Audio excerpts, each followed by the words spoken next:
dando continuidad a lo que nosotros ya habíamos comenzado hablando. Recuerdan que la clase, el inicio de todo lo que es el tejido epitelial en realidad comenzó con una clase introductoria a lo que son los tejidos. ¿Okay? Comenzábamos hablando de que los tejidos eran un conjunto de células con el mismo origen embrionario y que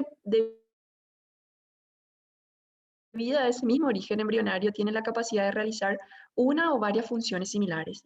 Tanto así que decíamos también que en el organismo animal y humano existen 4 tejidos básicos, siendo el tejido epitelial uno de ellos, el tejido muscular otro, el tejido conjuntivo otro y el último, el tejido nervioso. ¿Okay? Entonces, ya con la doctora Amarilla han visto lo que es el tejido conjuntivo que todavía continúa. La doctora Ali ha terminado lo que es el tejido muscular. ¿Okay? Y conmigo se había quedado entonces en el tintero finalizar la clase de lo que es el tejido epitelial. Entonces, como ustedes pueden ver, si todos los tejidos derivan de orígenes diferentes, por lo tanto van a ser diferentes en cuanto a su estructura, en cuanto a su conformación, etcétera, etcétera. ¿Sí? Entonces, las características individuales o las características eh, eh, destacables en cada tipo de tejido es lo que nosotros vamos viendo ahora. Es decir, de manera que ustedes puedan diferenciar morfológicamente las estructuras y determinar ciertas características. Como por ejemplo, si yo les pregunto a ustedes ahora, ¿el tejido conjuntivo es vascularizado, sí o no?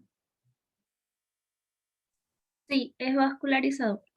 Es vascularizado, así como dice la compañera. Entonces, es vascularizado versus si yo hablo, por ejemplo, de un tejido epitelial. ¿El tejido epitelial es vascularizado o no?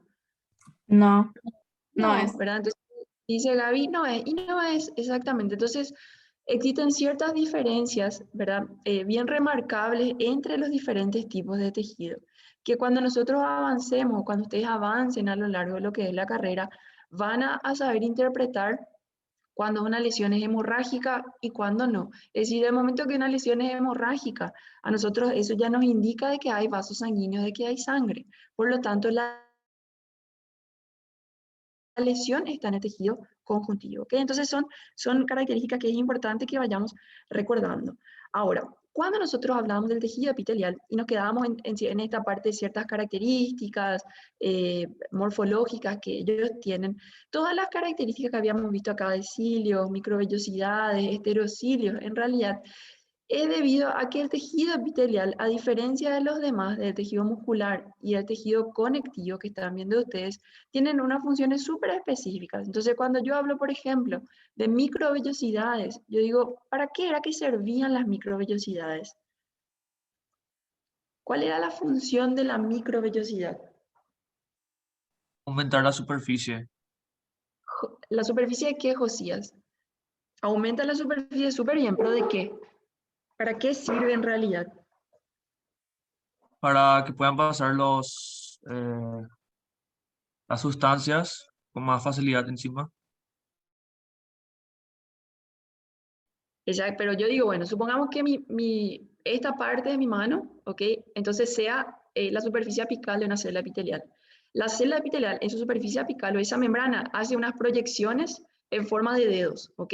Entonces dice Josías, aumenta la superficie, ¿verdad? ¿De qué? De absorción.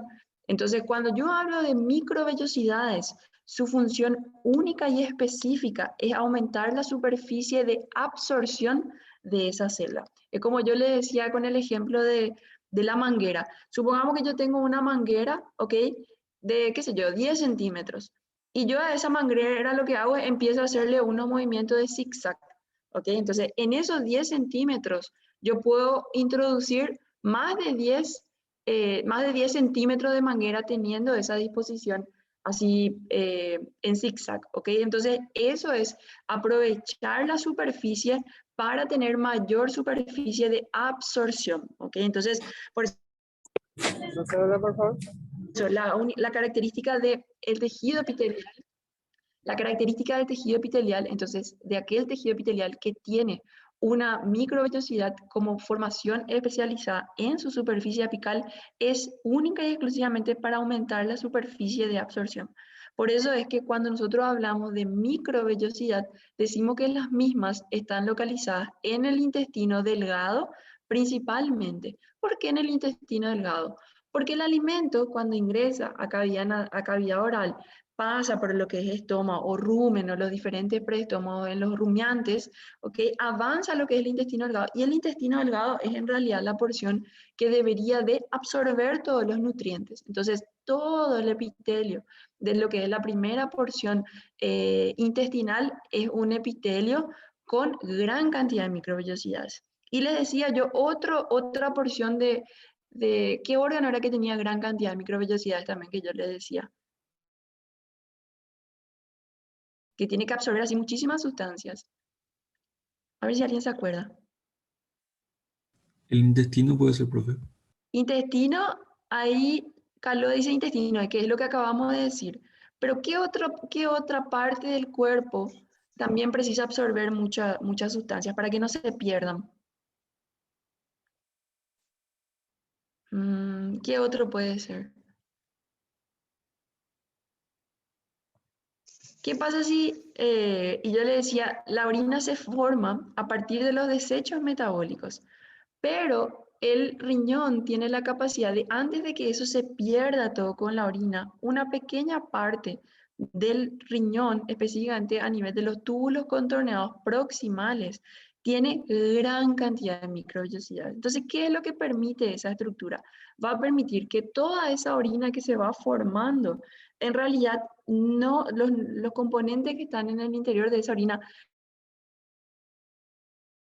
no se pierdan de forma total, sino que puedan ser recaptados por el organismo. Entonces, por eso es que cuando hablamos de microvellosidades, vuelvo a repetir, la función específica de las microvellosidades, como decía Classen, es aumentar la superficie de absorción de esos nutrientes, localizados principalmente como parte de formaciones apicales en intestino delgado, específicamente duodeno y yeyuno, y en túbulos contorneados proximales. Y cuando nosotros hablamos, por ejemplo, de cilios, ¿cuál era el tema con los cilios? ¿Para qué función cumplían los cilios?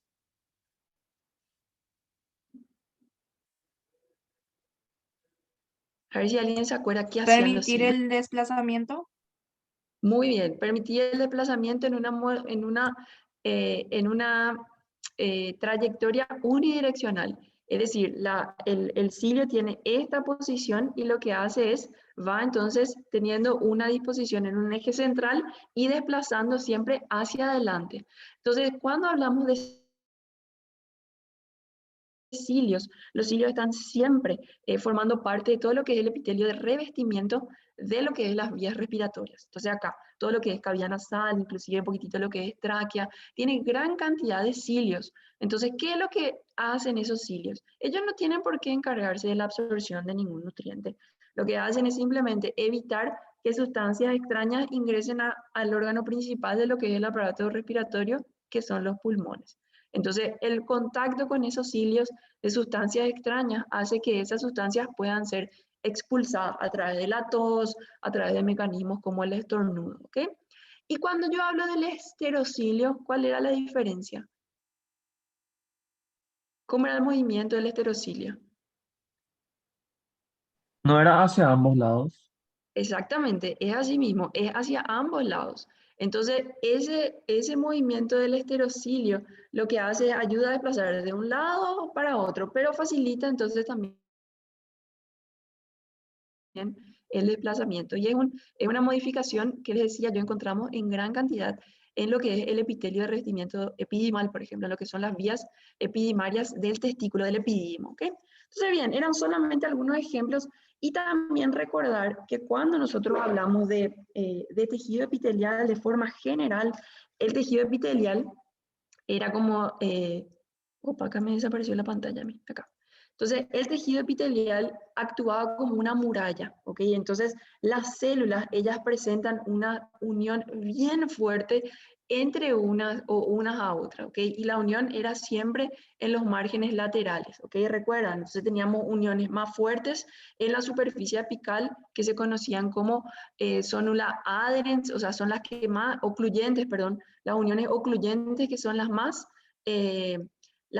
firmes, ¿ok? Entonces necesitan un sellado muy fuerte. Las uniones adherentes y por último las uniones que son más débiles, ¿ok? Entonces todo ese sellado, como parece como el cierre un pantalón o el cierre de alguna campera. Entonces eso permite que las células puedan estar comunicadas y unidas unas con otras. Entonces existe un pasaje intercelular translateral. Cosa que si yo les pregunto, por ejemplo, ¿el tejido conjuntivo tiene eso? El tejido conjuntivo, las células están así adheridas unas a otras. ¿Qué me dicen ustedes? No, profe. No, ¿verdad? Entonces, ¿cuál era la característica del tejido epitelial? El tejido epitelial se caracteriza porque las células están súper separadas unas de otras. Ellas no están ni siquiera en contacto unas con otras. Ellas están separadas y están todas nadando en una laguna, digamos, que es lo que se conoce como sustancia fundamental. Cosa que en el tejido epitelial yo no encuentro. Yo encuentro que hay casi ausencia de sustancia intercelular o sustancia fundamental. ¿Ok? Entonces, bien, era solamente un repaso a lo que habíamos visto y vamos a dar entonces continuidad a esta clase. Cuando comenzábamos hablando, decíamos que el tejido epitelial puede ser dividido entonces en dos grupos otra vez, que puede ser dividido en un tejido epitelial de revestimiento y un tejido epitelial glandular. ¿Okay? Entonces comenzamos hablando del tejido epitelial de revestimiento. Nosotros podemos clasificar este tejido de revestimiento de acuerdo a varios criterios. ¿Está? Yo puedo clasificar en el primero que estamos viendo acá, según la morfología celular. Entonces, ¿qué quiere decir eso? Según la forma que vaya a tener esa célula. Y existen solamente 3 morfologías que vamos a identificar. ¿Está? Por eso es fácil. Entonces, la célula epitelial puede ser plana, también conocida como un epitelio escamoso, porque parece como la escama de un pescado. Ella es achatada y adelgazada.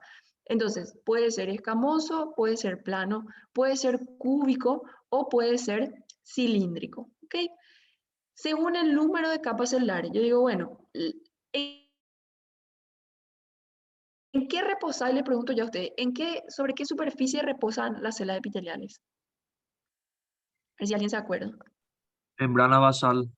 Muy bien, la membrana basal. Entonces yo digo, bueno, si yo tengo como parámetro la membrana basal, voy viendo de que si yo tengo una sola capa de células, es decir, que ya están alineadas reposando sobre esa membrana basal, va a ser una única capa de células epiteliales y ese tipo de epitelio se conoce como epitelio simple, es decir, tiene una sola capa de células.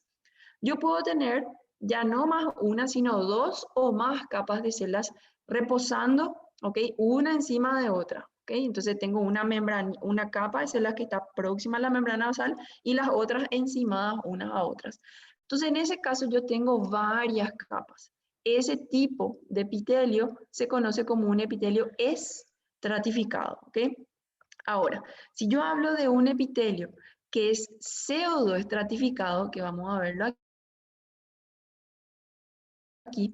Entonces yo digo, pseudoestratificado, ¿qué es? Es algo que yo le veo, parece, a la pucha, parece que es estratificado, parece que tiene varias capas, pero en realidad es una sola capa de célula y los núcleos van variando en altura.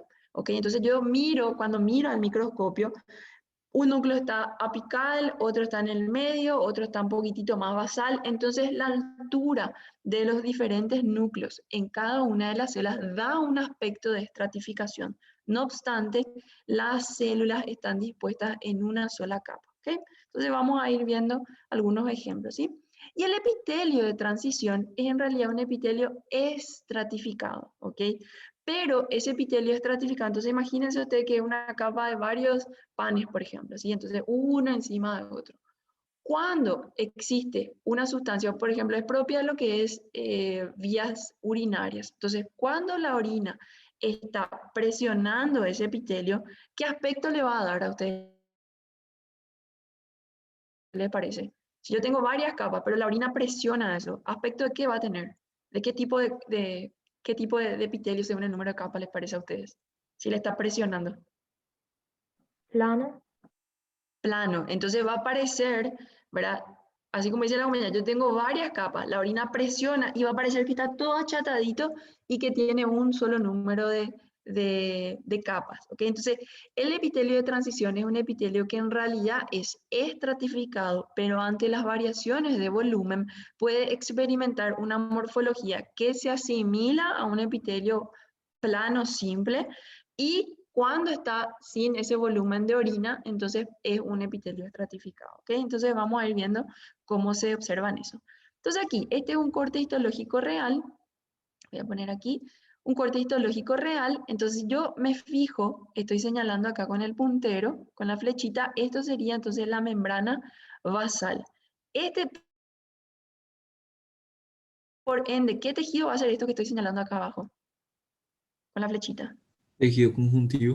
Bien, tejido conjuntivo. Entonces, se delimita perfectamente la transición entre un epitelio, entre un tejido epitelial, ¿ok? Y un tejido conjuntivo delimitado a partir de una membrana basal. Entonces, puedo observar aquí que tengo varias células epiteliales, cada una de ellas caracterizada por tener un núcleo. Entonces, un núcleo, esta es una figura de mitosis, como podemos observar aquí. Y estas células entonces están dispuestas una encima de la otra. En este caso sería, de acuerdo al número de capas, esto sería un epitelio estratificado. Ahora, cuando yo tengo un epitelio estratificado y preciso decir qué morfología tienen las células, entonces tengo que fijarme en la última capa de células. Entonces me fijo y veo que en realidad estas últimas células, ellas están súper aplanadas, entonces son bien achatadas. Entonces, por lo tanto, el epitelio es un epitelio escamoso plano. Si yo quiero ya completar, entonces diría, es un epitelio estratificado, o perdón, sería un epitelio escamoso, plano, estratificado. Entonces doy primero la morfología y posteriormente doy el número de células. ¿Okay? Cuando hablo de un epitelio cúbico, entonces fíjense, esto es un ejemplo, un corte histológico de tiroides. Entonces la tiroides es una glándula que está localizada aquí, próxima a lo que es la tráquea, en realidad está adherida a lo que es la tráquea. Y está conformado por varias estructuras que se conocen como coloides. Entonces estos son los coloides. Y cada uno de los coloides tiene en su interior, entonces, esta sustancia de un color medio rosado, ¿okay? Que a medida que vayan avanzando van a ir entendiendo qué es lo que tiene el coloide. Entonces, si se fijan ustedes aquí, estas células tienen el núcleo súper redondo, tienen el núcleo en una disposición central y las células, si yo veo con mucho detalle, las células tienen una forma cúbica. ¿Está? Es diferente a lo que vimos anteriormente. Ahora las células parecen como unos cuadraditos con un núcleo redondo central. Es decir, que acá yo tengo una fila de células y este otro coloide que corresponde a esta porción tiene otra fila de células. Entonces, técnicamente en esta imagen, esto sería, por cada coloide, sería un epitelio cúbico simple. ¿Está? Cúbico simple. Entonces, ustedes se fijan aquí, ciertamente en una microscopía óptica, es muy difícil de observar la membrana basal, a no ser que tengamos tinciones especiales que puedan demarcarnos eso. Pero ustedes observan aquí en la imagen, yo no puedo ver con nitidez la membrana basal, no obstante lo que puedo observar es la delimitación de esas células y ellas están individualizadas una al lado de otra, súper próximas una al lado de otra, ¿ok? Entonces esto es un ejemplo de un epitelio cúbico y es también aprovechando un epitelio simple. Ahora, cuando yo hablo de un epitelio cilíndrico, entonces me refiero a un tipo de epitelio cuya altura es superior versus el ancho de esa célula. Entonces quiere decir que la célula es alta. Entonces el epitelio cilíndrico, el sinónimo que también trae muchos libros, es epitelio columnar. Ambos están correctísimos, ¿tá? Entonces nos fijamos acá, ¿cuál es la diferencia entre este epitelio cilíndrico que yo marco acá y este otro que está aquí? Este que está con la flecha, ¿qué tiene este epitelio?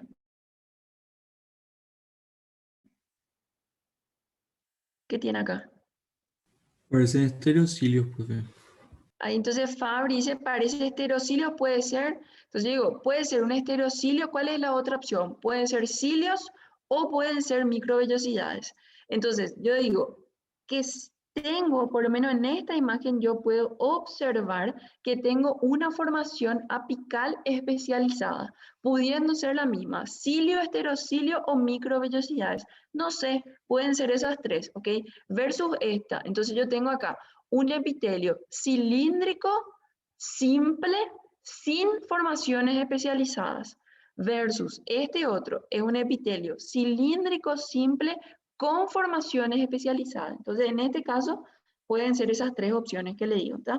Entonces, cuando yo hablo de un epitelio simple, perdón, cuando yo hablo de un epitelio cilíndrico, entonces, por lógica, yo digo, si es más alto el epitelio, va a ser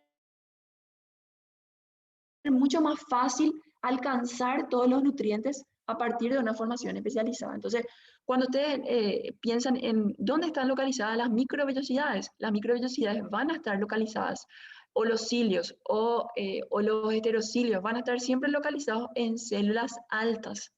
Entonces, no existe el epitelio cúbico con microvellosidades, o no existe el epitelio cúbico ciliado. No, el epitelio que tiene formaciones especializadas en su borde apical siempre va a ser alto. ¿Por qué? Porque lo que quiere es aumentar su superficie o de movimiento o su superficie de absorción. ¿Ok? Entonces aquí esto es un ejemplo de epitelio, entonces, que no tiene microvellosidades o cilios o heterocilios. ¿Está? Muy bien, y ambos, solo aprovechando la imagen antes de pasar, entonces ven cómo es súper diferente el tejido conjuntivo. Ven acá esta manchita que se ve medio roja, o incluso acá, estos son glóbulos rojos. Entonces, desde el momento que yo estoy viendo glóbulos rojos, yo sé que esas estructuras están en el interior de un vaso sanguíneo, motivo por el cual digo que esos glóbulos rojos forman parte de lo que es la irrigación sanguínea en un tejido conjuntivo. Entonces, aquí delimito súper bien. Esto es tejido epitelial, ¿ok? Separado por esa membrana basal, y esto es, entonces, un tejido conjuntivo. La misma historia acá. Yo simplemente acá una tinción diferente, ven que sea un poco más gris, entonces no sé para qué se había hecho esta tinción, pero aquí tal vez no se observa con tan detalle, pero esto podría ser perfectamente un vaso sanguíneo. ¿Ok? Muy bien. Entonces, morfologías de células epiteliales son siempre tres. No inventemos, no existen otras, son siempre tres. ¿Tá? Es cúbico, cilíndrico y es plano, ¿tá? O escamoso. Y los tipos, de acuerdo al número de capas, vamos a tener 4, siendo el primero este que estamos viendo aquí, un epitelio simple. Entonces, indicado aquí con las flechas. Entonces, un epitelio, no sé qué, Ana me parece que tiene su micrófono prendido. Entonces, aquí nos fijamos que ese epitelio es achatado, pero es solamente una sola capa de célula, es súper finito. Y aquí todo esto que ustedes están viendo, toda esta matriz intercelular ya corresponde a lo que es el tejido conjuntivo. ¿Ah? Entonces, este es un epitelio plano, es un epitelio escamoso, simple, propio de lo que es el revestimiento del útero en las hembras. Y acá me fijo en el pseudoestratificado. Cuando yo veo este corte histológico, tal vez les pasa a ustedes, ¿verdad? Que no entendemos si realmente tienen varias capas o qué onda, ¿verdad? No sabemos bien. Entonces lo que vemos aquí es que acá hay un núcleo, acá hay otro núcleo, acá hay otro núcleo, acá hay otro núcleo. En síntesis, los núcleos están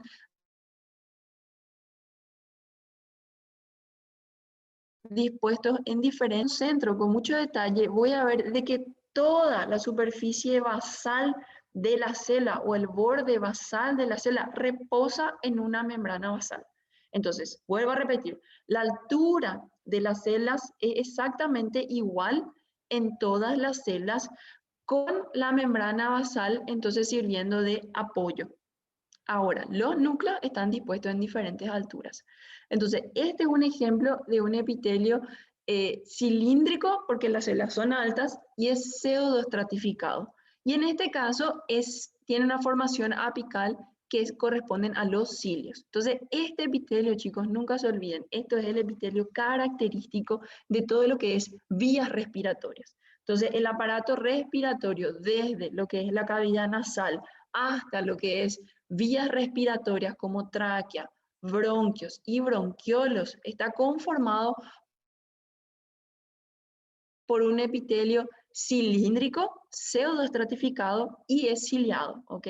Entonces, esos cilios van a ir desapareciendo paulatinamente a medida que eso va ingresando a los pulmones. Y ustedes ya saben ahora cuál es el objetivo de que tenga tanta cantidad de cilios. Entonces el objetivo es que evitar que sustancias patógenas o agentes injuriantes puedan llegar hasta los pulmones. El pulmón en su interior, tenemos que recordar, es un órgano súper estéril. Tiene que ser lo más limpio posible. ¿Por qué? Porque en realidad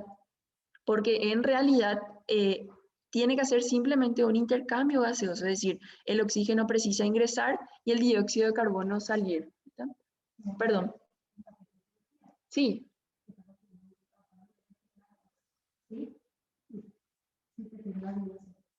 ¿Van a traer? Pues yo termino clase con los chicos ahora hasta las 11:30. No, viene Lourdes a las 10.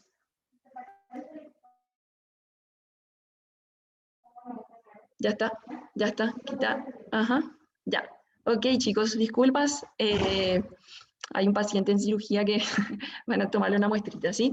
Entonces, se entiende lo que es el epitelio pseudoestratificado, ¿ok? Es un epitelio que entonces se caracteriza porque la altura de los núcleos está en diferentes estadios de altura. Muy bien. Ahora, cuando yo hablo de un epitelio, ahí lleva la pregunta ya de lo que hablamos hace rato. Cuando yo tengo un epitelio estratificado, entonces me fijo acá, está una tinción diferencial, esto es una tinción de H y E, entonces yo veo que esta es la membrana basal, ¿tá? Se delimita lo que es acá el vaso sanguíneo, parece la primera parte parecía un corazón acá, ¿ok? Entonces, esto es tejido conjuntivo, esto es la estratificación, ¿ok? Entonces, cuando yo veo, ¿cuál es la diferencia? Acá yo tengo una estratificación, aquí también poseo una estratificación. ¿Qué ha de ser esta sustancia que está acá? Le pregunto a usted, ¿estoy señalando una estructura celular o una estructura acelular? Acá con la flecha. ¿Qué les Acelular. parece? Acelular. Entonces yo veo un material rosado, ¿verdad? Denominándose material eosinofílico cuando hablamos de una tinción de H y E, pero yo no veo ningún núcleo, yo no veo ningún citoplasma acá. Entonces es una estructura acelular. Esta proteína es característica propia y única de los epitelios y se conoce como queratina. Entonces la queratina es una proteína, vuelvo a repetir, es una proteína única y exclusivamente sintetizada por las células epiteliales. Yo no voy a tener ningún tipo de queratina en el músculo, no voy a tener queratina en el tejido nervioso, ni no voy a tener queratina en el tejido conjuntivo. Entonces, cuando ustedes observan este tipo de sustancia, ustedes saben directamente que esto es una queratina. Entonces, este animalito tiene ahora una superficie con un grosor de queratina súper aumentado. ¿Да? Entonces, ¿de dónde o para qué sirve la queratina? La queratina es en realidad una proteína que se va a sintetizar en lugares que precisan más protección. Entonces, por ejemplo, codo, rodilla. Entonces, si ustedes ven, por ejemplo, un ternerito, el ternerito siempre va a estar entonces agachado o doblando las rodillas. Y esas rodillas van a estar contactando directamente con la superficie, con el suelo. Entonces, cuando yo toco la rodilla, ¿verdad? O mismo toco mi codo, ¿verdad? Siempre va a ser mucho más grueso en relación al tejido o a la piel del abdomen, por ejemplo. Entonces, ¿por qué? Porque simplemente son superficies que están expuestas a mucho más contacto. Entonces, ese contacto, esa fricción, lo que hace es aumentar la protección de ese epitelio. ¿Cómo en realidad el epitelio protege eso? Protege a partir de la síntesis de mayor cantidad de queratina. ¿Tá? Entonces recuerden, bien respondido el compañero, esta es una sustancia entonces proteica, es acelular y es sintetizada por ¿quiénes? Por estas células que están acá indicadas. ¿tá? Entonces vuelvo a hacer la consulta acá. Esto es un epitelio estratificado. ¿Cómo yo defino a la morfología celular de un epitelio estratificado? ¿Qué nombre le voy a dar de acuerdo a la forma? Escamoso. Escamoso, ¿por qué? Porque entonces me tengo que fijar siempre en el último, ¿verdad? Eslabón o en la superficie más apical, ¿está? Entonces coincido. Entonces esto sería un epitelio escamoso estratificado, ¿está? Compuesto también es así como uno es simple, el otro es compuesto. Personalmente, y creo que acá todos en el laboratorio, siempre entonces establecemos lo que es la nomenclatura de estratificado, ¿sí? Pero está correcto. Y está correctísimo lo que dice el compañero. Si voy a darle la morfología a estos epitelios, en este caso sería un epitelio escamoso o un epitelio plano estratificado, ¿ok? Y en este caso le doy un apellido también. Yo digo, bueno, esto es un epitelio plano estratificado no queratinizado. Mientras que este es un epitelio plano estratificado queratinizado. ¿Tá? Muy bien, queratinizado es con Q. Ok. Y el último que nos falta repasar, entonces, y ver, es el epitelio de transición. Fíjense acá, es súper desordenado, parece que yo no entiendo qué es lo que pasa con este número de células, ¿verdad? Pero yo en esta tinción tal vez incluso no se delimita bien lo que es la transición del tejido conjuntivo, pero si me concentro a este nivel, yo veo claramente que acá hay una delimitación, que todo esto que está para arriba es tejido epitelial y que claramente todo esto es un tejido conjuntivo. ¿Por qué un tejido conjuntivo? Porque acá yo tengo fibra de tejido conjuntivo, tengo sustancia fundamental, las células ven cómo están separadas ya una de otra, entonces eso claramente me da una morfología propia de un tejido conjuntivo.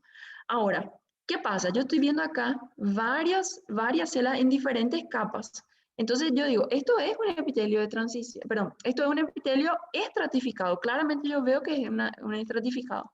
Pero si yo a esto le sumo orina o la orina se deposita por encima, entonces voy a tener todo ese epitelio, ahora se va a quedar así, súper bajo.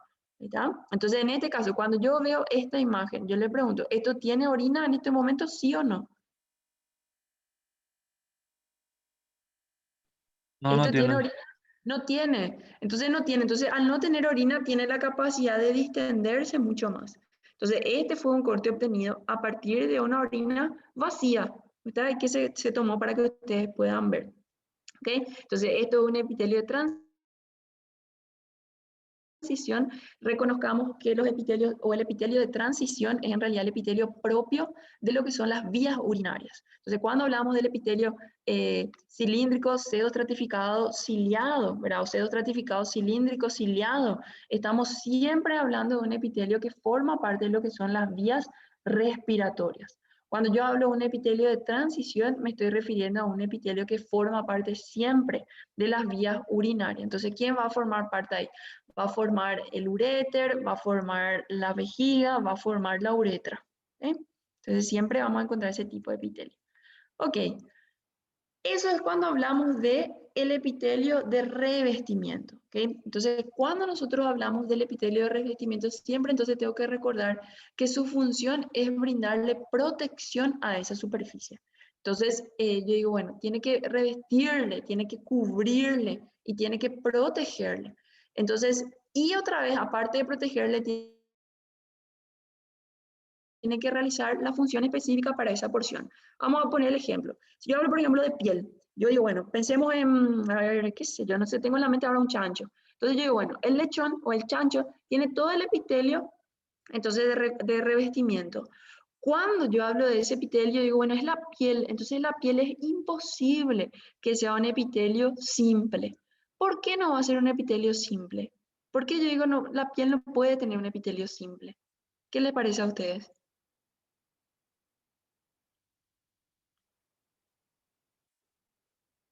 ¿Por qué no va a ser simple? O mismo nosotros, pensemos en nuestro cuerpo. ¿Qué va a pasar si nuestro epitelio era simple y nosotros nos bañamos todos los días?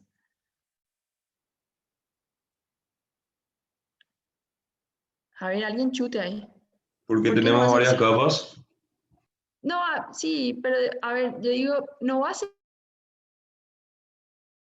simple, ¿verdad? Es imposible que la piel tenga un epitelio simple, porque imagina que esta sola fricción ya va a hacer que todo ese epitelio salga. Y yo reconozco que debajo del epitelio yo tengo una membrana basal y tengo un tejido conjuntivo. Entonces, ¿qué va a pasar si yo tengo solamente una capa de célula? Vamos a empezar a sangrar como unos locos por toda la piel. Está ahí lo mismo los animales.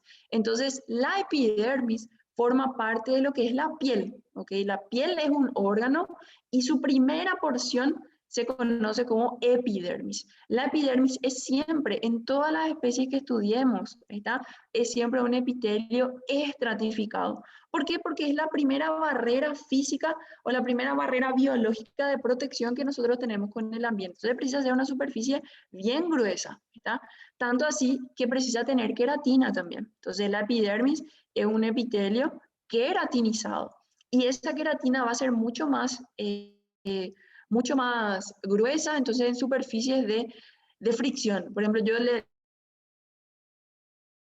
di el ejemplo de la rodilla de los terneritos, de las vacas, por ejemplo. Entonces siempre va a ser muy gruesa. O si hablo de epitelios que estén próximos a los cuernos, o mismo en nosotros, nuestra rodilla, nuestro codo, es mucho más gruesa a lo que es la superficie, qué sé yo, de la panza o de muslo, ¿está? Entonces son superficies que no están con tanta fricción, ¿está? El muslo y la panza.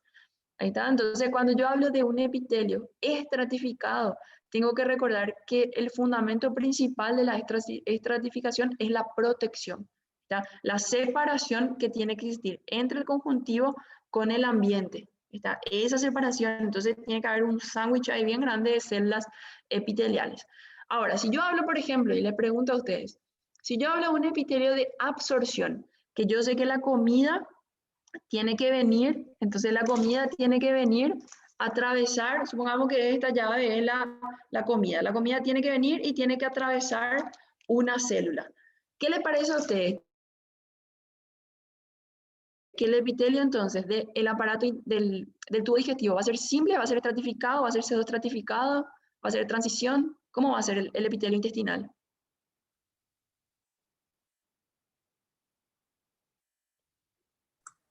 Simple. Simple, ¿verdad? Entonces yo digo, cuanto más fácil sea para la comida pasar, mejor. Entonces el epitelio de vías digestivas, el epitelio más bien de intestino, es un epitelio cilíndrico, simple, con microvellosidades. Entonces le facilita, la estructura tiene que facilitar la función, ¿está? Entonces, cuando yo digo, bueno, entonces quiere decir que también si hablábamos hace rato del túbulo contorneado renal, decíamos era una superficie que precisaba absorber, correcto. Entonces, al precisar absorber, el epitelio va a ser simple. ¿Ok? Y cuando yo hablo, por ejemplo, de un pseudoestratificado, el pseudoestratificado solamente se localiza en una porción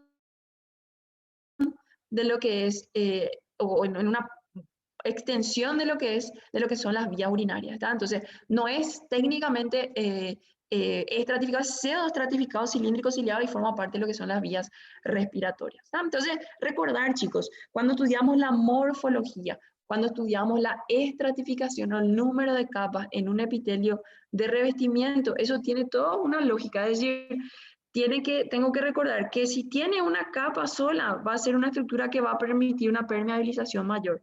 Cuando yo tengo una estratificación mayor de 5 capas versus 50 capas, el que tiene 50 capas va a estar localizado en la rodilla, por ejemplo, versus aquel que tiene solamente menor estratificación. Correcto. Entonces, recordar la lógica porque la morfología va directamente asociada a la funcionalidad que tenga ese órgano, ¿tá? Muy bien. Y el segundo tipo de epitelio que vamos a ir viendo es un epitelio glandular. Entonces, cuando yo hablo de una glándula, ¿qué se le ocurre a ustedes? ¿Qué hace una glándula? Esto ya viene el concepto del colegio, ¿verdad? Pero ¿qué es lo que hace una glándula? Secreción de sustancias. Muy bien, entonces dice Fabri, tiene que secretar sustancia, ¿verdad? Es decir, es una célula, cuando yo pienso, digo, es una célula que tiene que tener la capacidad de en su citoplasma crear una sustancia y otra vez esa sustancia tiene que ser secretada o tiene que ser expulsada de la misma, ¿tá? Entonces, el mecanismo de expulsión de una sustancia para ser reutilizada o para ser utilizada en el organismo, eso se conoce como secreción. ¿Por qué? Es diferente si yo excreción. Excreción es cuando se expulsa una sustancia, pero la misma tiene que abandonar el organismo. Ahora, cuando yo hablo de secreción, es una sustancia que va a tener que ser utilizada por el propio organismo, ¿tá? Entonces, todas las glándulas tienen el poder de secretar Y nosotros entonces interpretamos como, o le damos el concepto. Las glándulas son estructuras conformadas por células epiteliales cuya función principal entonces es la secreción, la síntesis y la secreción de sustancias. Y van a tener un origen entonces a partir del epitelio de revestimiento y vamos a ver en un ratito. Entonces digo, bueno, ¿cómo yo puedo clasificar y vamos a darle orden a lo que es, a lo que son las glándulas? Yo digo, yo puedo clasificar las glándulas de acuerdo a cómo ellas van a secretar esa sustancia, yo digo, según la vía de secreción. Entonces, a la pucha. Entonces quiere decir que hay diferentes vías, diferentes formas de que una glándula pueda secretar su sustancia. Exacto. Según la naturaleza de la secreción, yo digo, bueno, químicamente no todo lo que sale de una glándula es igual. Yo tengo diferentes tipos de glándulas y los diferentes tipos tienen sustancias diferentes. Entonces, la naturaleza química es diferente en todas las glándulas. Y según el mecanismo de su secreción, también que vamos a ir viendo la diferencia. Entonces, clasifico según la vía de excreción. Yo digo, bueno, una glándula puede entonces sintetizar una sustancia que pueda irse directamente al exterior del organismo. Híjole, se fue la luz acá en la facultad. ¿Tá? Vamos a continuar a oscura, me parece. Ok, según la vía de... Un ratito, chicos, voy a abrir la puerta, si no se queda demasiado oscuro. Un segundito.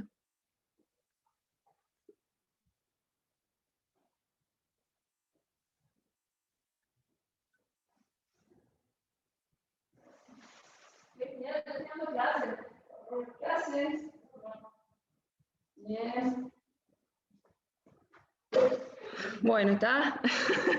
Seguimos entonces. Cuando decíamos una glándula, ¿te escuchan? No, imagina, vamos a preguntar un poco. Freddy, ¿ustedes cortaban la luz? Yo estoy dando clase. Yo estoy dando clase, bueno, sigo acá. Ok, entonces cuando hablo de una glándula exócrina, me refiero a una glándula cuyo producto de secreción abandona el organismo.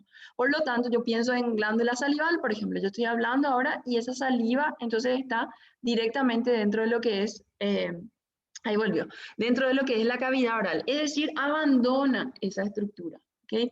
Entonces, cuando hablo de una glándula exócrina, tengo que directamente pensar de que esa glándula tiene un sistema de conductos que tiene que vehiculizar esa sustancia. Cuando yo hablo de una glándula endocrina, el producto de secreción de esa glándula va directamente a los vasos sanguíneos. ¿Tá? Entonces, ese producto de secreción ya no va a través de un sistema de conductos, sino que más bien va a partir de un sistema de vasos sanguíneos. ¿Tá? Entonces, cuando hablo de una glándula endocrina, me refiero específicamente a glándulas cuyo producto de secreción son las hormonas. ¿Okay? Cuando hablo de una glándula mixta, es aquella glándula cuya característica es verter el producto, tanto a los vasos sanguíneos como a los conductos. ¿Está? Entonces van a haber ciertas glándulas, como por ejemplo el páncreas, que se caracteriza porque el páncreas tiene enzimas que van a ir directamente al tubo digestivo a través de un sistema de conductos y también tiene la capacidad de sintetizar hormonas como la insulina, por ejemplo. Entonces la insulina es una hormona que va directamente al vaso sanguíneo. ¿Está? Entonces yo digo, la pucha, o sea que una glándula misma tiene la capacidad de sintetizar sustancias que van a abandonar el organismo y sustancias que van a permanecer a través de la sangre o en la sangre. ¿Está? Así mismo. Y anfícrina son aquellas glándulas, en realidad son células que tienen la capacidad de que su producto misma, una sola célula, va a sintetizar sustancias que van tanto a la sangre como a un sistema de conductos. ¿Sí? Entonces vamos a ver algunos ejemplos. Aquí, simplemente entonces cuando hablamos del origen, ¿de dónde derivan las glándulas? Si yo veo este primer gráfico aquí, entonces me estoy fijando qué tipo de epitelio, a ver si ustedes me construyen, ¿cómo diríamos de acuerdo a la morfología y de acuerdo a la estratificación? ¿Cómo es? Cilíndrico simple. Muy bien, es un epitelio cilíndrico simple sin formaciones apicales, ¿verdad? Entonces está perfecto, es un epitelio cilíndrico simple. Entonces, dentro de lo que es el origen embrionario del tejido epitelial, nosotros el tejido epitelial es el único de los 4 tejidos básicos. ¿Qué tal? El segundo de la pared. Cerrame la puerta, please. Gracias, gracias. La segunda llave del tablero. Gracias. Ok. Entonces, si nos fijamos acá, el origen embrionario, decíamos, del tejido epitelial era a partir del endodermo, del mesodermo y del ectodermo. ¿tá? Entonces, esas células, como tienen 3 orígenes embrionarios, entonces, dependiendo de cuál sea el origen, entonces van a ir caracterizándose en células diferentes. Entonces, nos fijamos acá, como dijo el compañero, esto es un epitelio cilíndrico simple, pero yo me fijo que embrionariamente hay unas células que se caracterizan por ser diferentes. ¿tá? Están caracterizadas acá en la imagen por ser de colores diferentes. ¿okay? Entonces, cuando yo digo, bueno, entonces quiere decir que este grupito de células es diferente, este otro es diferente y este otro es diferente, etcétera, etcétera. Entonces, yo digo, esas células pueden permanecer en ese epitelio simple, ¿está? Y quedarse como un epitelio simple también, solo que tienen un poder de secreción, ¿está? Es un ejemplo de glándulas. Cuando yo hablo de estas otras digo, bueno, estas pueden experimentar mitosis y al experimentar un proceso de mitosis pueden inclusive formar una proyección hacia el interior de lo que es el tejido conjuntivo. Siempre, siempre no se olviden, el tejido epitelial está reposando sobre una membrana basal. Entonces, esa disposición de sumergirse al interior de lo que es el tejido conjuntivo se conoce como invaginación. Entonces, estas células epiteliales experimentan una proliferación celular acompañada de una invaginación al tejido conjuntivo. ¿tá? Una vez que avanza esa proyección, fíjense lo que hacen. Yo digo, bueno, este grupito de células permanece en ese lugar y esas son un conjunto de glándulas que en realidad es un conjunto de glándulas que se conocen como glándula intraepitelial. Es a veces incluso medio redundante, pues la glándula es epitelial. Cuando se refiere a intraepitelial, se refiere simplemente a que son células que están interpuestas en lo que es el epitelio de revestimiento. ¿tá? Y existen otras glándulas que me olvidé acá de mencionar. Ven cómo ellas son unas nomás. Entonces son unicelulares. Entonces es una célula que tiene una capacidad de secreción y que es una célula tremendamente importante que es la célula caliciforme. ¿tá? Entonces la célula caliciforme vamos a ir viendo dónde se localiza. Entonces ellas son una sola célula que tiene la capacidad entonces de sintetizar sobre todo mucus o mucina o moco. ¿tá? Entonces digo, bueno, esa es una célula caliciforme, estas otras es una asociación de glándulas, ¿está? Que también pueden sintetizar diferentes productos, y cuando veo que aquellas células que ellas se invaginaron, yo puedo tener 2 caminos. Puedo tener una, que esas células se proyectan al interior de lo que es el tejido conjuntivo, dejando entonces un espacio central que se conoce como conducto. Entonces, esas glándulas, fíjense acá, esto que está pintadito y señalado, esas son las glándulas. Ellas tienen la capacidad de sintetizar las sustancias. ¿Y qué va a pasar? La sustancia va a ser vertida en este conducto y posteriormente va a ser vehiculizada por ese conducto. Entonces, esto es un ejemplo de glándula exócrina, chicos. ¿Por qué es una glándula exócrina? Porque tiene un conducto de secreción. Cuando yo hablo de estas dos, también son exócrinas. ¿Por qué? Porque su producto va a ser vertido afuera. ¿Está? Entonces, estas glándulas están dispuestas en intestino o están dispuestas en lo que es vías respiratorias también. Y vamos a ir viendo en un ratito. Y después tengo la otra opción. Tengo esta opción de que este cacho de células acá o esta proliferación en realidad se desprenda de lo que es el epitelio de revestimiento, pero que no vaya asociada a lo que es la formación de un conducto central. Entonces, imagínese usted, si ese conjunto de células se desprende y cae dentro de lo que es el tejido conjuntivo, porque acá ya está directamente inmerso en el tejido conjuntivo, la única manera de poder verter su producto de secreción es a través de vasos sanguíneos. Entonces, esta morfología es característica de células glandulares endocrinas. ¿okay? No tengo un sistema de conductos como tengo a este nivel, sino que del momento que está metido ya en el interior del tejido conjuntivo, entonces directamente eso se va a los vasos sanguíneos. ¿tá? Y vamos a ir viendo diferentes tipos de, no son tantos, son estos dos realmente, de glándulas endocrinas. Si ustedes recuerdan hace rato, ¿se acuerdan a quién le parecía esto que yo le dije coloide hace rato? ¿Cómo se llamaba la glándula? Yo le mostré una figurita hace rato del epitelio cúbico.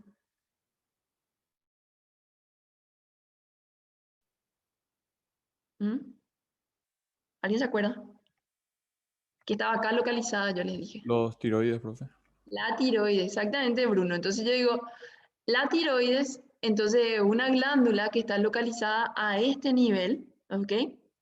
Y que está entonces conformada por un epitelio cúbico simple, decíamos hace rato. ¿Tá? Entonces esto es un ejemplo, esto sería el coloides y posteriormente siempre por fuera del coloides va a haber un vaso sanguíneo. Entonces que le va a servir como para recibir a todas esas hormonas tiroides. ¿Ah? Son ejemplos de glándulas. Y acá hay una clasificación un poco extensa que después seguramente ustedes van a verificarlo con más calma. Yo no les voy a aburrir. Está lo importante de ustedes ahora es que ustedes diferencien en lo que es una glándula exócrina. Reconozcamos que una glándula exócrina es toda glándula que se caracteriza porque su producto de secreción tiene que ser eliminado al exterior. Esta tiene que abandonar el cuerpo. O por lo menos tener la capacidad de salir de esa estructura. Y yo puedo clasificarle a esas glándulas exócrinas, como ustedes vieron hace rato en el dibujito. Puede ser de acuerdo al número de células, de acuerdo a la organización histológica. Solo volviendo brevemente acá. Entonces yo puedo clasificar, de acuerdo al número de células, estas van a ser unicelulares, estas van a ser multicelulares, por ejemplo. ¿Tá? Es una clasificación. Entonces las unicelulares son aquellas células caliciformes que mostramos en el ejemplo. ¿Tá? Son células cilíndricas del epitelio de mucosas. Voy a mostrar unos ejemplos. Cuando yo hablo de las glándulas multicelulares, ¿dónde van a estar esas exócrinas multicelulares? Van a estar en láminas secretoras o superficies epiteliales secretoras, van a estar en estómago, en útero. Las intraepiteliales van a estar en la mucosa nasal, en la laringe, conductos deferentes, glándula de Litre. ¿Tá? Eso van a ver ustedes. En un corte histológico real, ¿verdad? ¿Cómo nosotros vemos en realidad eso? Fíjense acá. Entonces acá yo tengo un epitelio que es cilíndrico, claramente veo que la célula es súper alta, que tiene un núcleo central, ¿ok? Y que tiene incluso acá, tiene una superficie apical o una modificación de superficie apical.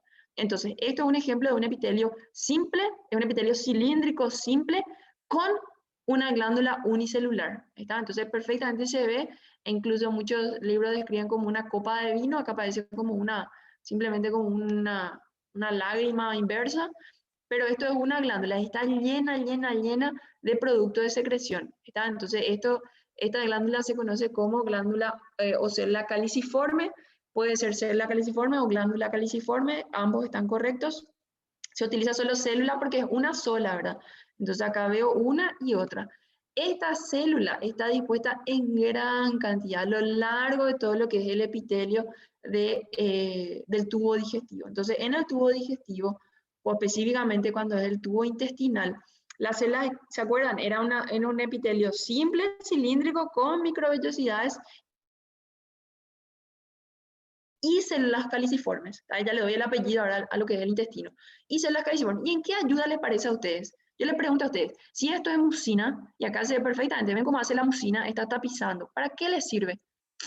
Si es, por ejemplo, de intestino, ¿qué hay en gran cantidad en el estómago que se secreta cuando ingerimos comida o los animalitos también? ¿Qué se sintetiza? Chuta, ¿hay alguien? Ácido gástrico. Ácido clorhídrico, exactamente. Entonces, perfecta la respuesta. Entonces, el estómago tiene la capacidad de sintetizar gran cantidad de ácido clorhídrico. Entonces, imagínense todos ustedes que el ácido clorhídrico viene del estómago, se cae ahí, ¿y qué pasaría si eso directamente contacta con el epitelio? Eso va a corroer y va a desintegrar absolutamente toda la estructura porque es un ácido. Entonces, por eso es que el epitelio de todo lo que es las vías digestiva, específicamente lo que es duodeno en adelante, tiene gran cantidad de células caliciformes, porque la superficie va a estar completamente tapada por una capa de mucina. Y esa capa de mucina, ¿qué es lo que hace? Simplemente tiene varias funciones. Una de ellas es evitar el contacto de ese ácido clorhídrico directamente con esa célula epitelial. Número 2, evitar que patógenos ingresen hasta esa célula epitelial. Yo digo bacterias, si comimos una comida podrida o los animalitos agarraron y comieron algo súper podrido. Entonces, esa mucina lo que hace es crear una capa o una barrera física entre lo que es el alimento y la célula epitelial. Recordando que yo tengo solamente un epitelio simple. Y si ese epitelio se daña, lógico, va a poder ser repoblado, pero la idea es siempre preservarle a esa estructura. Entonces, la mucina, el objetivo finalmente o principal de la mucina es proteger a lo que es el epitelio de revestimiento, ¿tá? Otro lugar donde vamos a encontrar gran cantidad de células caliciformes es en las vías respiratorias. Entonces, el catarro que nosotros tenemos de repente o esa cantidad de mucina que vamos a sintetizar es en realidad producto de estas celulitas, de estas glándulas. Entonces, ella está localizada también en todo lo que es las vías respiratorias con el objetivo de neutralizar o de atrapar posibles agentes patógenos, ¿no? Entonces, es fantástica, una glándula sensacional. Ahora, cuando yo hablo de aquellas glándulas, ¿se acuerdan? Esto es también, es unicelular. Yo veo que es una sola célula que está dispuesta en este epitelio. Entonces, esto es un epitelio, un corte histológico con una tinción especial que tiñe lo que es la mucina. Esta mucina de un color bien rojo intenso, que es la tinción de ácido periódico de Schiff o PAS. Entonces, acá podemos observar, esta es la mucina sintetizada. Entonces, todo lo que es el epitelio, cuando ustedes van avanzando en los años y vamos a ir haciendo autopsias, entonces vamos a abrir el estómago de los animalitos y vamos a ver que ese estómago siempre está tapizado por gran cantidad de mucina, ¿está? Que la misma puede corresponder entonces a glándulas caliciformes o a este tipo de epitelio. Muy bien, la glándula intraepitelial está en un corte real y creo que se asemejó bastante al ejemplo que vimos hace rato. Entonces, fíjense, ven cómo acá está el epitelio de la tráquea. Entonces, si yo le pregunto a usted, el epitelio de la tráquea es vía respiratoria, ¿cómo es el epitelio?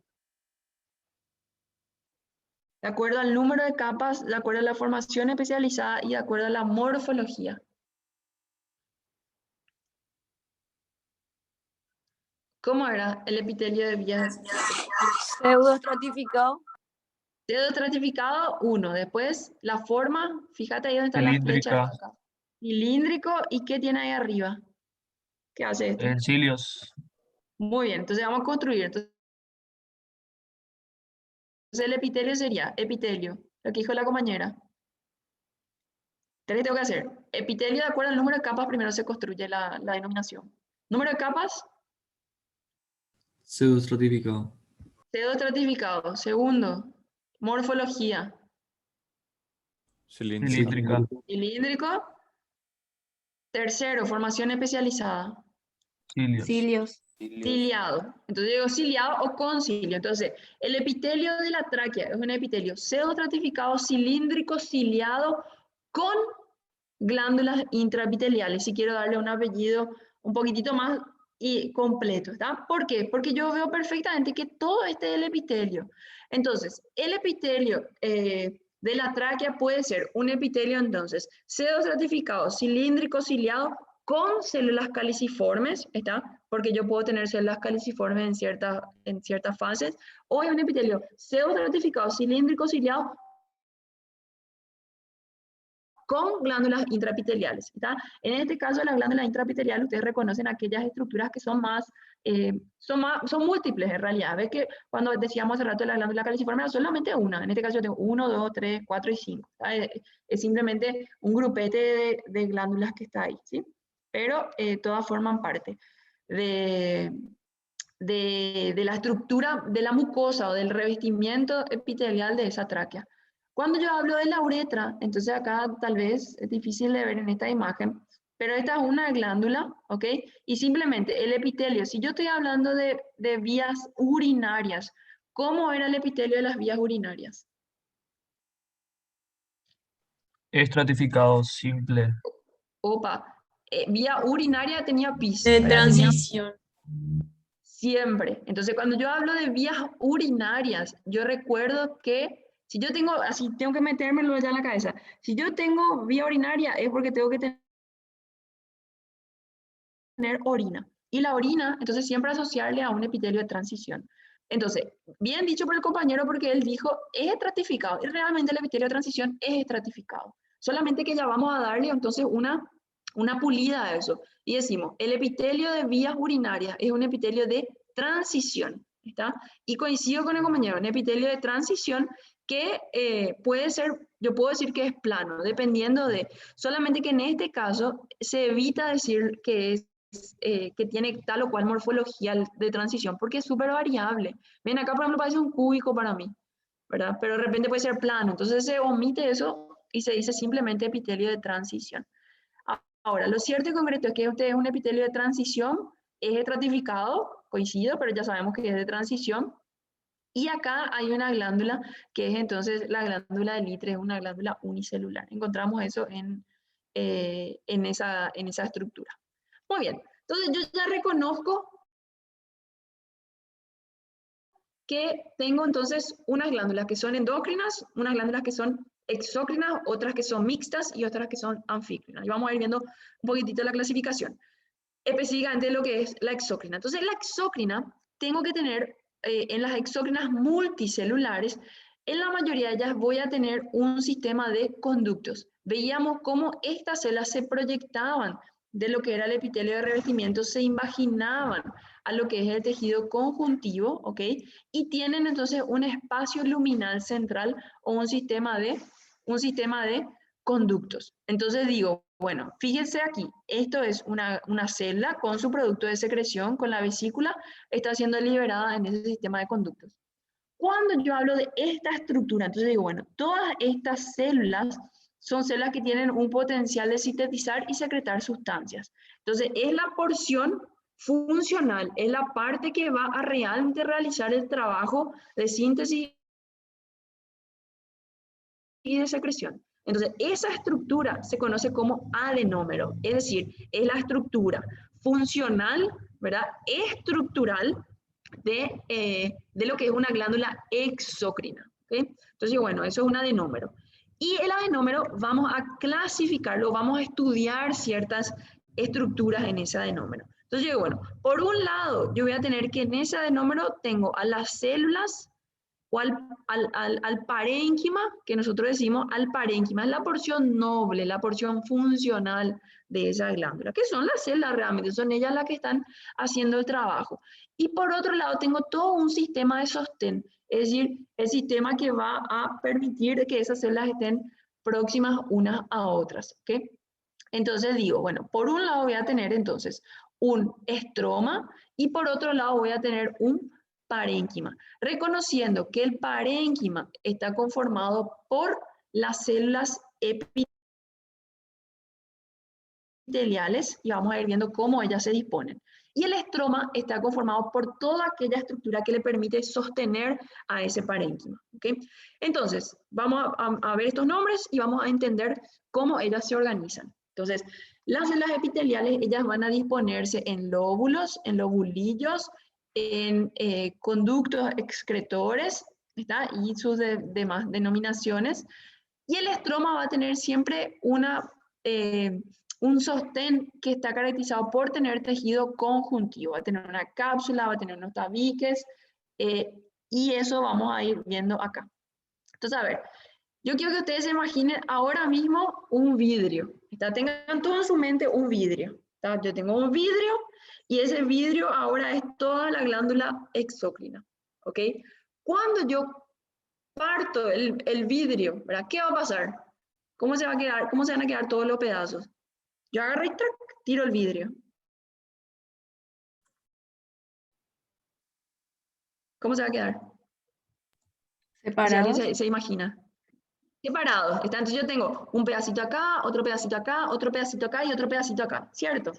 Está. Y esos pedacitos van a ser entonces de diferentes tamaños. ¿Ah? Yo no necesariamente voy a tener todo el mismo tamaño.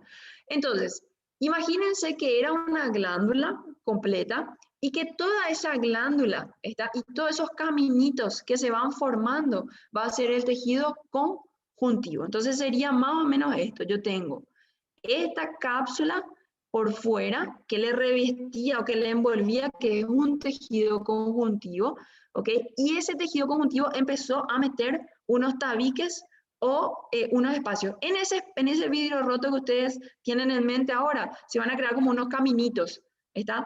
Hacia adentro. Entonces imagínense que todos esos caminitos en realidad ahora reciben la denominación de tabiques, ¿está? Y los tabiques, ¿de dónde derivaron? Derivaron de la cápsula. Entonces, de vuelta, me voy acá, yo digo, esto es una cápsula y esa cápsula emite una proyección al interior de toda esa glándula, ¿está? Y cada una de estas proyecciones se conoce como tabiques. Cuando el tabique surge a partir de la cápsula, yo digo, bueno, ese es un tabique interlobular. Por lo tanto, digo que esto va a ser un lóbulo. Entonces, ¿qué correspondería entonces a uno de los pedazos grandes del vidrio que se rompió? ¿Está?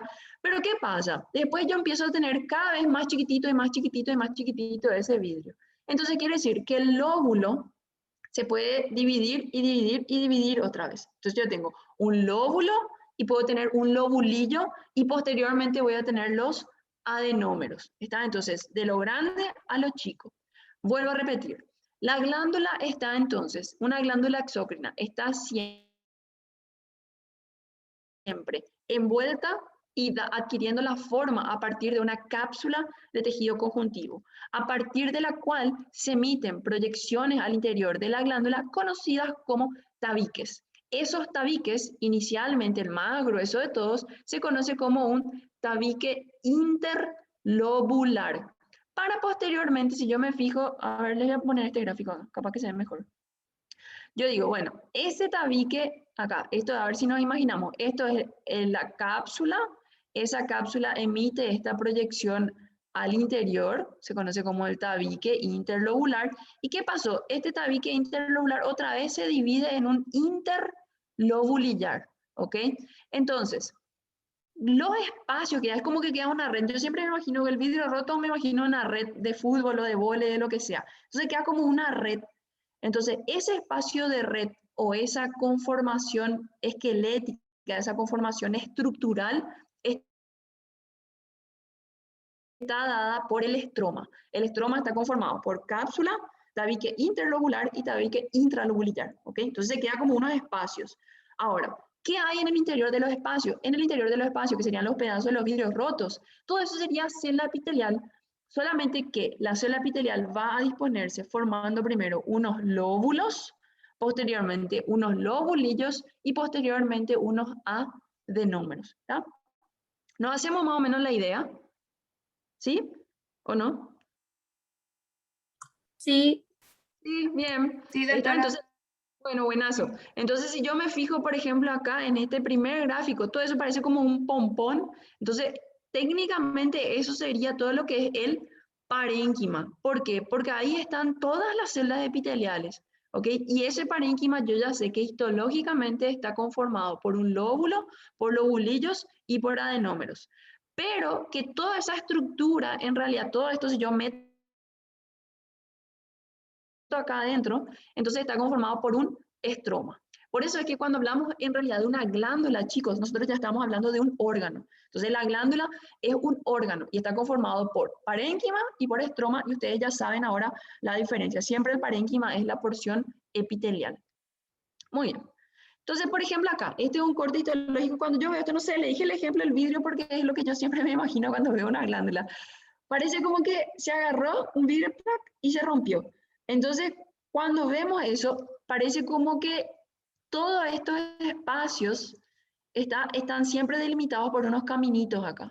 Acá, y más chiquitito, y más chiquitito, y más chiquitito. Entonces, está envuelto por una cápsula de tejido conjuntivo, que sería todo esto, que emite unas proyecciones al interior, ¿ok? Acá ven qué grandota está, que es entonces un tabique interlobular. Por lo tanto, esto es un lóbulo. Esto es un lóbulo y esto es otro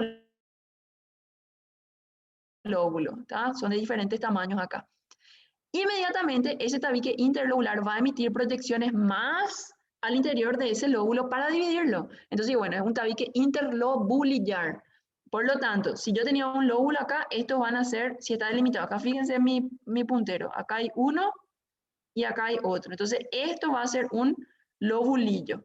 Entonces, lobulillo, los tabiques interlobulillares, ¿está?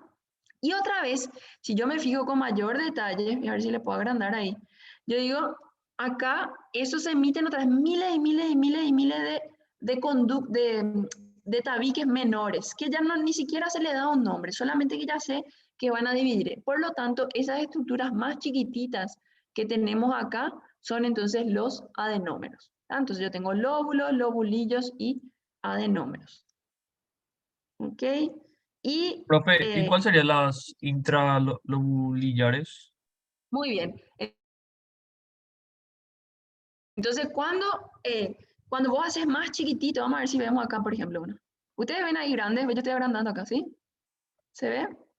Sí, Sí, doctora, profe. ¿Se ve se ve. aumentado? Bueno, bien. Acá, por ejemplo, fíjense acá. Este es sería una cápsula, ¿ok? Si yo me fijo acá, esto es Leila, un un tabique ratito súper. nomás. Si quieres, hacer clic derecho de tu puntero, vas a resaltarle con láser. No tengo, ¿sabes por qué? Porque estoy con un PDF. Ah, ya, No ya. tengo Bueno, la opción de dale, láser, tranqui. solo por eso. Estoy Ah, acá, bueno. por ahí los chicos están peleándose con el puntero blanco. Dale, tranqui. ¿Ok? Pero se fijan acá, ven, esto sería entonces la cápsula, ¿ok? Y ese emitió un tabique, entonces eso sería un interlobular, lóbulo porque es más grande. Sí, la pregunta del compañero, esto acá técnicamente sería un interlobulillar, pues está dividiendo otra vez. Y fíjate acá, ven cómo es más chiquitito otra vez, entonces eso sería un interlobulillar o intralobulillar. Yo estoy partiendo otra vez ese lobulillo. Entonces, a medida que se va achicando, es la pregunta que dijo el compañero, ¿sí? Yo voy disminuyendo el espacio en ese parénquima. ¿Qué? No sé si se entendió eso, ¿sí? Sí, doctora, muchas gracias. Muy bien. Entonces ahí, por ejemplo, se ve un poquito mejor. Es como de lo grande va a lo chiquitito, ¿sí? Y lo más chiquitito casi ni se ve, inclusive con este aumento. Ustedes ven solamente unas estructuras medio lilas, ¿está? Pero todo esto son los adenómeros. Entonces, adenómero de vuelta es la estructura del conjunto de células epiteliales, ¿está? Que tiene la capacidad de sintetizar y de secretar una sustancia, ¿ok? Y siempre que yo hablo de un adenómero, siempre estoy hablando de una glándula exócrina, porque reconozco que el adenómero tiene un sistema de conductos. ¿Está? Entonces, esto sería un ejemplo de glándula exócrina. Y vamos a ir viendo por qué es diferente a la glándula endocrina. Entonces, esto también van a mirar ustedes con más calma, pero las glándulas exócrinas, otra clasificación es de acuerdo a la ramificación que puedan tener sus conductos. Entonces vamos a ver con unos ejemplos. No le voy a hinchar con esto teórico, voy a mostrar con gráficos. Puedo tener de acuerdo a si son un túbulo que es simple o un túbulo que es compuesto. Y voy a ver por qué. Entonces, por ejemplo, acá, yo digo, esto es un adenómero. ¿Está? Esto es un adenómero, perfectamente. Yo tengo un epitelio simple acá, está reposando con una membrana basal y yo tengo un conducto simple, ven acá, pero es simple ¿por qué? Porque tiene solo una salida. Ahora, cuando yo digo, ¿qué forma tiene? Y tiene una forma medio redondeadita. Entonces parece como un alveolo o tiene una forma acinar. Entonces digo, bueno, es una glándula simple, porque la división del conducto es simple, es una forma y tiene una forma acinar. Entonces cuando ven esta clasificación después, ¿está? Entonces a estos gráficos se refiere, ¿sí? Tubular, alveolar en este caso. Esta otra es bien tubular. Esta es una división simple, pero yo tengo una extensión mucho más vertical. Esta ya no es más el adenómero, ya no queda más tan alveolar. ¿Ok? Entonces es tubular.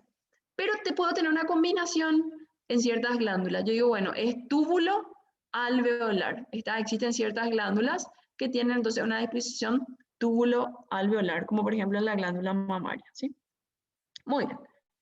Y después, acá es simplemente el origen para mostrar. Esto sería entonces, para mí sería una simple, ¿está? Y podemos entrar a discutir ahí, a ver qué puso el gráfico. En este caso, es una glándula, puso no ramificada, pero podría ser perfectamente una glándula simple alveolar, por ejemplo, ¿sí? Perfectamente alveolar. Entonces, fíjense acá cómo es diferente. Entonces, yo puedo tener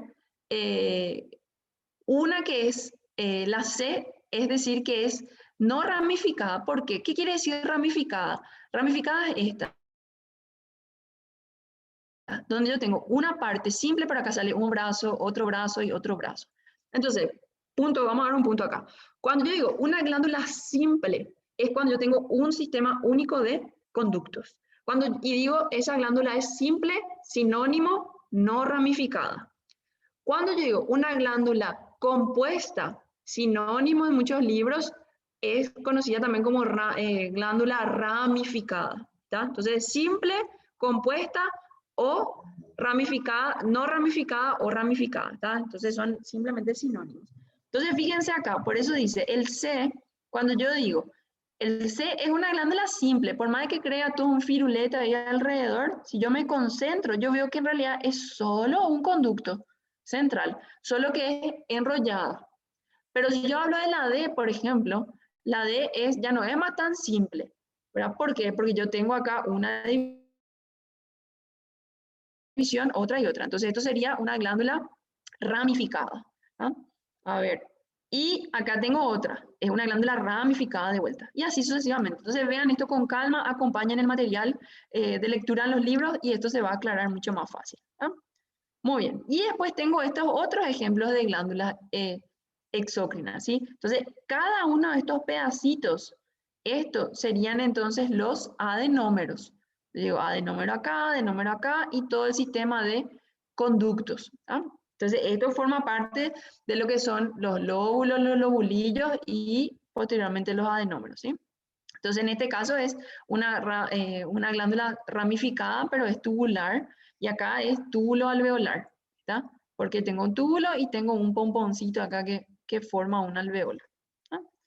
Muy bien, ahí les agregué algunos otros ejemplos, solamente para que vayan viendo ustedes las diferencias. No les voy a aburrir, esto es para que ustedes vean con calma después, ¿sí?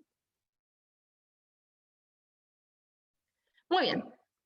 Vamos que vamos. Entonces, yo digo, bueno, yo puedo clasificarle entonces a esa glándula exócrina de acuerdo a la división de esos conductos. Eso era número 1. Número 2, de acuerdo a la naturaleza de secreción. Es decir, yo tengo un ejemplo, glándula salival, entonces sintetiza gran cantidad de mucina. Pero puedo tener otro tipo de glándulas. Por ejemplo, cuando, no sé si se tienen en mente, cuando se suena la nariz y de repente a la mañana sale como un material muy parecido al agua. ¿Les pasa eso a ustedes? Hoy que hizo medio frío. ¿Le pasó?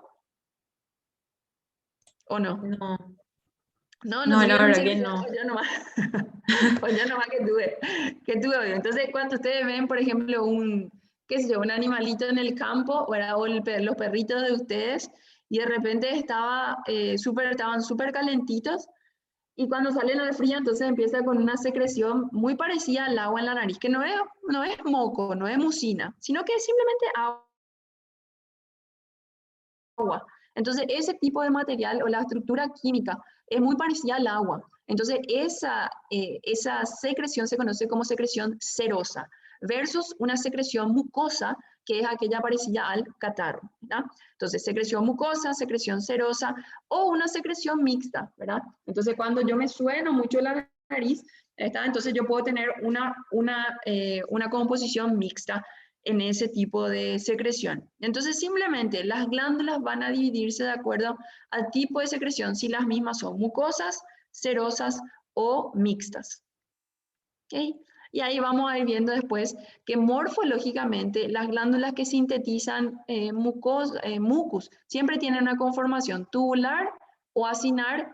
Cuando yo veo una serosa, ella tiene una disposición más acinar o alveolar, y cuando tengo glándulas mixtas, lógico que va a ser entonces la reunión de ambos tipos, ¿verdad? Entonces voy a tener siempre una túbulo alveolar en una glándula mixta. Muy bien. Ok, entonces aquí, estos son, bueno, vamos con esta tercera clasificación, ¿sí? Entonces, bueno, ya clasifiqué la glándula exócrina de acuerdo a la disposición, a la forma de sus conductos, al número de conductos, clasifiqué de acuerdo a la química o al producto de secreción, y voy a clasificar de acuerdo al mecanismo. Entonces, ¿será que todas las glándulas expulsan de su citoplasma de la misma manera? Y no, tiene la capacidad de expulsar su producto de tres maneras. Uno, Merocrina es cuando el producto sale por exocitosis. Ustedes ya vieron lo que es exocitosis. A ver, ¿quién me dice que es exocitosis? Eso estudiaron para el cursillo. Cuando yo digo que cuando yo digo que un producto de secreción es liberado por exocitosis. A ver si alguien se acuerda. Bueno, de ver para la próxima. Está el producto de exocitosis, van a repasar nuevamente, pero sí o sí tiene que haber una pérdida de un componente de membrana. ¿Okay? Entonces yo tengo que tener una liberación de una vesícula, ¿okay? Y eso se pierde un pedacito de citoplasma y de membrana. Cuando yo hablo de una secreción apócrina, en realidad no se pierde membrana, se pierde citoplasma. ¿Okay? Y una secreción holócrina es en realidad la propia célula la que va a hacer el producto de secreción. ¿Está? Entonces, holócrina, holo, del holocausto, viene de completo, de total. Entonces, los diferentes tipos por los cuales o los diferentes mecanismos por los cuales la célula va a eliminar su producto de secreción. Uno, por exocitosis, es decir, va a perder un pedacito de membrana, que se conoce como secreción merocrina. Secreción apócrina va a perder un poquitito de citoplasma. Y secreción holócrina es completamente la célula la que es el producto de secreción. Un ejemplo de holócrina, como dice ahí, son las glándulas sebáceas, es decir, los pequeños granitos que de repente nos salen en la cara. ¿Okay? Eso es un producto de secreción holócrina, es toda la célula la que se está perdiendo. ¿Ah? Entonces aquí, los ejemplos de cómo sería una secreción, vamos por el orden, merocrina. Entonces aquí podemos observar el adenómero, el producto de secreción, y yo voy a tener una pérdida discreta puedo tener una pérdida discreta de membrana o no, ¿verdad? Entonces, exocitosis se puede perder un poquito de membrana o puede salir el producto para afuera. Entonces, repasar los diferentes tipos ahí de exocitosis, ¿sí? Apócrina, entonces aquí yo estoy teniendo sí una pérdida ya de los componentes, principalmente componentes citoplasmáticos en esta glándula, y holócrina en realidad es toda la célula la que va a perderse y inmediatamente va a producirse un mecanismo de mitosis para poder dar origen a y reemplazar ese espacio vacío. ¿No? Muy bien, ahí algunos cortes histológicos, otros ejemplos en gráficos. Muy bien, y por último, vamos con lo que son las glándulas endocrinas. Todavía no es el último, penúltimo me parece. Las glándulas endocrinas entonces se caracterizan porque su producto de secreción, ¿a dónde se iba el producto de secreción de la endocrina? Los vasos sanguíneos. A los vasos sanguíneos, ¿está? Entonces se iban a los vasos sanguíneos. Ya habíamos visto ya el origen, cómo ellas surgen a partir del epitelio de revestimiento y cómo se depositan en el tejido conjuntivo, ¿está? Entonces, yo puedo tener diferentes tipos de glándulas endocrinas, de acuerdo a si forman verdaderos órganos o si realmente son un grupo de células aisladas. Y vamos a ir viendo cuáles son. También según la naturaleza química. Y recordar que cuando yo hablo de una glándula endocrina, me estoy refiriendo a que el producto de secreción es 100% denominado hormona. Entonces las hormonas pueden tener diferentes estructuras químicas, siendo 3 en realidad las estructuras químicas. Pueden ser de origen proteico, de origen esteroidal o derivado de los ácidos grasos o derivado de las aminas o componentes nitrogenados. ¿Ah? Entonces aquí, si yo tengo una glándula endocrina, sí o sí tengo que tener, entonces, este es un ejemplo, tal vez solo para graficar, de glándula endocrina. Yo tengo que tener, entonces, un vaso sanguíneo por ahí cerquita. En este gráfico no estoy viendo ningún vaso sanguíneo, pero quiere decir que esos productos de secreción o esas hormonas tienen que ser vertidas, entonces, a un vaso sanguíneo. ¿Tá? Entonces, aquí, la célula endocrina va a liberar su producto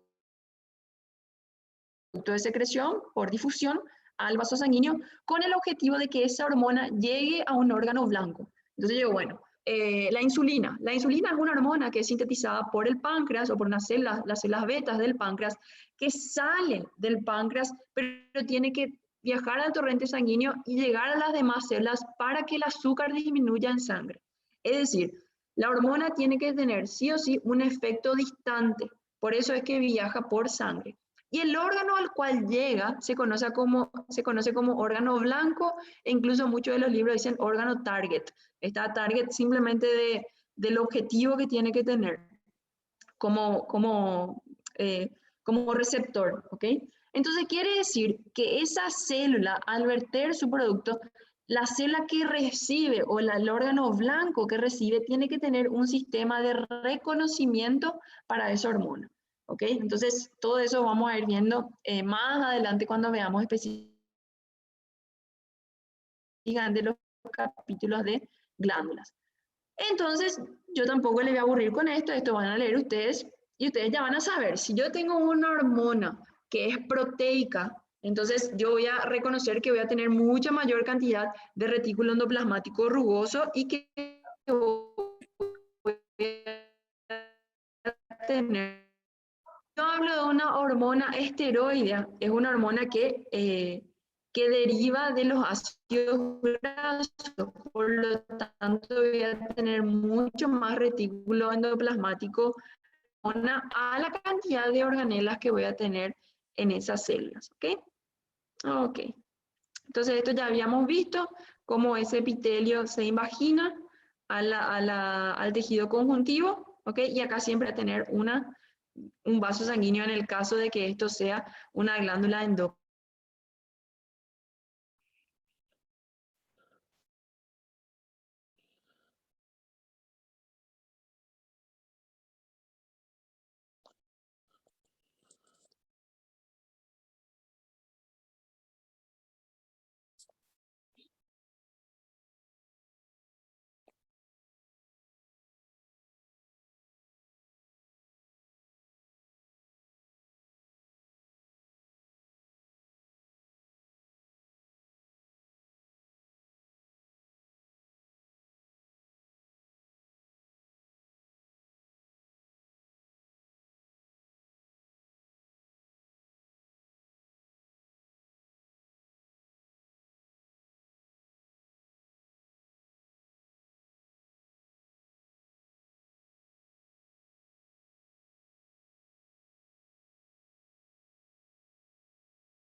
Parece que se colgó. Sí, pero ya te vemos de vuelta. No sé hasta qué parte me sentí un poco abandonada y hablando sola. Pero bueno, a ver. ¿Se ve ahí? Sí Y se ve, doctor. Sí, bro. Dale. Doctora. Bueno, entonces, ¿hasta qué parte me escucharon? Hasta la parte de química. Esta parte sí, ¿verdad? La parte de las hormonas esteroideas y proteicas y eso. Bueno, entonces la idea solamente de esto van ustedes después revisar y leer en los libros. Cuando nosotros hablamos de diferentes, la clasificación de las hormonas de acuerdo a su estructura química, ¿ok? Entonces dividimos en tres grupos, siendo ellas hormonas proteicas, hormonas esteroidales u hormonas derivadas de aminas, esta que tienen una concentración de nitrógeno mayor.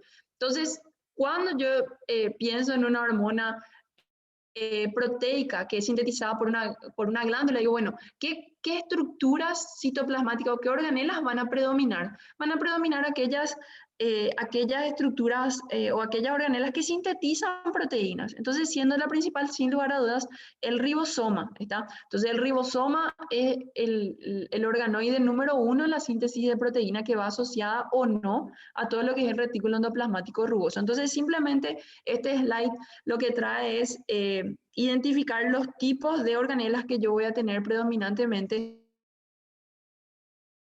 de acuerdo a la síntesis de hormonas, ¿sí? Entonces, por eso no les aburro más con esto, porque ya hablé y van a poder repasar ustedes, ¿sí? Simplemente reforzando nomás, acá en este gráfico. Fíjense cómo es un epitelio de revestimiento, una glándula endocrina distribuida siempre próxima a lo que es un vaso sanguíneo versus lo que es una glándula exocrina, por ejemplo, un sistema de conductos. Ahí está. Y el vaso sanguíneo está próximo. Lógico que está próximo porque es un...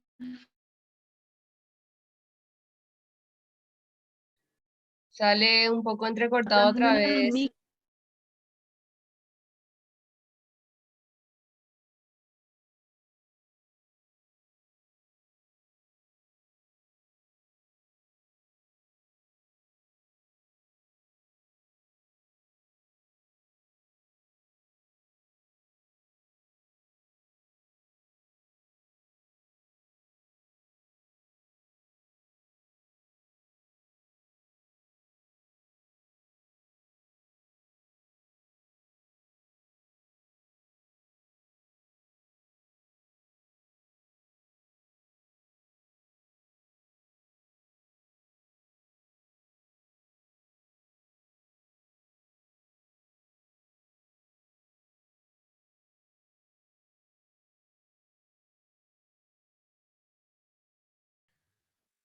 Está tenso, me parece.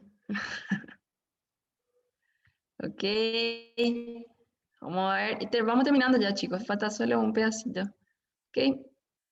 Ahí creo que me ven todos, ¿verdad? Sí, doctora. Bueno, Sí, doctora. genial. Vale, gracias. Bueno, está, entonces entendemos el concepto de glándula exócrina, glándula endocrina y reconocemos este tercer tipo de glándulas son las glándulas. Recordamos que la glándula ya es un órgano. Entonces, es una glándula mixta que tiene la capacidad de tener tanto una capacidad de síntesis de sustancias que van a conductos y de sustancias que van a vasos sanguíneos, siendo las estructuras completamente diferentes. O sea, los productos de síntesis son completamente diferentes. El páncreas, el testículo o los ovarios. Por ejemplo, el páncreas es un órgano que tiene una porción que está compuesta por adenómeros que va a sintetizar todos los productos enzimáticos que van a caer como parte del jugo pancreático al intestino delgado. Entonces, el páncreas tiene un sistema de conductos que van y van a verter directamente a lo que es el duodeno. ¿Está? Y esas enzimas lo que hacen es facilitar la digestión de los productos. Tanto así que las enzimas son lipasas, que van a lipasas, proteasas, que van a degradar los productos que son ingeridos con el alimento. Y esa ruptura de esas sustancias va a facilitar entonces la absorción por parte del intestino. Entonces, es un ejemplo de enzimas pancreáticas que tiene un conducto de excreción entonces exócrino. Versus cuando yo hablo de una glándula o la porción endocrina, me estoy refiriendo entonces a aquella porción que va a sintetizar insulina, glucagón, son otro tipo de hormonas y que van a entonces ser vertidos a la sangre. Entonces, pero van a ser vertidos a la sangre, vuelvo a repetir, para actuar en un órgano distante o en una célula distante al páncreas. ¿Tá? Cuando yo hablo de testículo, por ejemplo, ¿por qué es una glándula mixta en realidad? Porque el espermatozoide es considerado como un producto de secreción exócrina, es decir, el espermatozoide va a abandonar a partir del semen o a partir del eyaculado el organismo del animal, ¿está? Y es vertido entonces en un sistema de túbulos conocidos como túbulos seminíferos. ¿Está? Esos túbulos seminíferos van a vehiculizar el espermatozoide hasta poder entonces vehiculizarlo afuera del organismo. Pero el testículo también es un órgano que sintetiza una gran cantidad de hormonas, principalmente la testosterona. ¿Está? Entonces, la testosterona es una hormona esteroidal y el espermatozoide es una célula. Entonces, por eso es considerada como una glándula mixta del testículo. Y cuando hablamos de ovario, en realidad nos estamos refiriendo que el óvulo es un producto o es una célula, en realidad, considerada como un producto de excreción exócrino.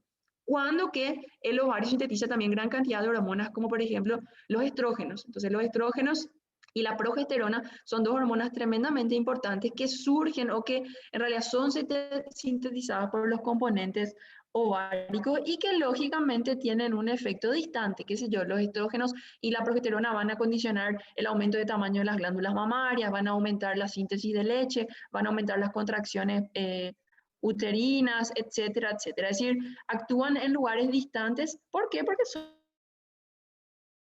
hormonas, ¿está? Muy bien.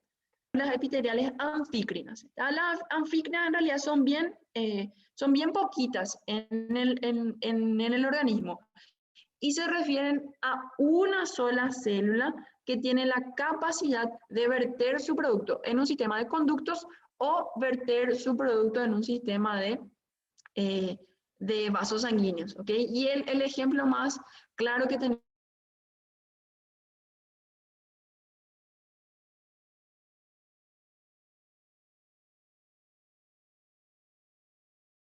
que van a ir asociadas a las enzimas pancreáticas.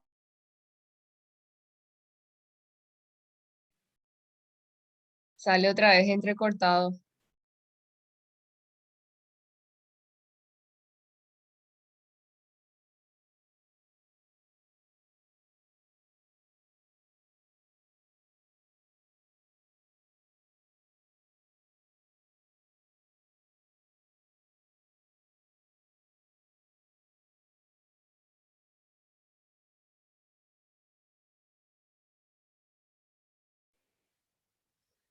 Bueno, parece que hoy el internet no nos